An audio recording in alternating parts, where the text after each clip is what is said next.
ဒီတစ်ခေါက်တင်ဆက်ပေးသွားမယ့်အကြောင်းအရာလေးကတော့ဂျပန်နိုင်ငံရဲ့ဆွစ်ဇာလန်လို့တင်စားခေါ်ဝေါ်ကြတဲ့နာဂါနိုမြို့လေးအကြောင်းပဲဖြစ်ပါတယ်။နာဂါနိုမြို့လေးဟာဆိုလို့ရှိရင်လာပါတဲ့တောင်တန်းကြီးတွေမြင့်ရှောစီးတဲ့နေရာတွေနဲ့ရှင်းအောင်ဖျားကြောင်းနေကြောင်းမလို့ကဘာလက်ခီးတဲ့တွေကြောင့်မှရေပန်းစားတဲ့နေရာတစ်ခုပဲဖြစ်ပါတယ်။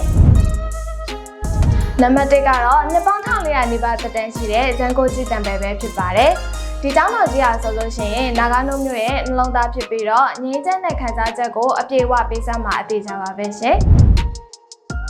နံပါတ်2ကတော့ဂျီကိုခုဒန်နီမန်ကီဘတ်ပဲဖြစ်ပါတယ်။ဒီနေရာလေးကတော့ရေပူစမ်းစိန်နေတဲ့စနိုးမန်ကီလေးတွေကိုအနိကက်ကြည့်ရမယ့်နေရာတစ်ခုပဲဖြစ်ပါတယ်။တဘာဝရေပူစမ်းထဲမှာအစိမ်ခံနေတဲ့စနိုးမန်ကီလေးတွေရဲ့ချစ်စပွဲပုံရိပ်တွေကကဘာလက်ခီးသွားတွေကိုဆဲဆောင်နေတဲ့အရာတစ်ခုလို့ပြောရင်လည်းမမှားပါဘူး။